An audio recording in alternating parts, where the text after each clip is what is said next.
Il y a des matins où l'on a du mal à digérer son petit déjeuner. Surtout si on se retrouve devant le cadavre d'un ancien amour. Les dépouilles d'un beau rêve. Ce fut la plus heureuse époque de toute ma vie. Mais tout ça, c'était du passé. Une étoile s'était éclipsée, abandonnant mon passé dans le noir, égaré quelque part entre les ombres. Là dehors se cachait le coupable de 2 meurtres, celui d'une personne et celui de mes souvenirs. Et ce salaud allait le payer. J'enquêtais sur la mort de Natalia, et le bruit s'était propagé. Je n'ai pas tardé à recevoir de la visite.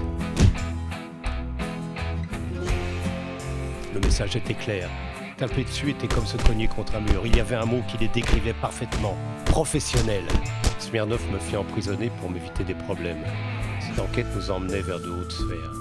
Il avait reçu l'ordre d'étouffer l'affaire. Et il me couvrirait, par tous les moyens, si j'éliminais ces tortures d'assassin. Il aimait imaginer un monde juste, où même les puissants paieraient pour leurs fautes. Dans le fond, c'était un ingénu. Une fois remis sur pied, j'eus un léger frisson et une curieuse impression. Le lézard transperça le brouillard, et il voulait réserver le même sort à mes tripes. Ce qu'il ne savait pas, c'est que je n'étais pas une pauvre catin sans défense. J'avais appris 1 ou 2 ruses dans les bas-fonds. Les cauchemars avaient enfin un nom. Smirnov ne se trompait pas, l'enquête me menait en haut lieu. Ivo Statok, l'homme le plus riche et le plus puissant de la ville. D'après lui, le pauvre diable que j'étais manquait de sang-froid pour appuyer sur la détente. Le mal était fait, et son précieux sang froid tapissait le bureau.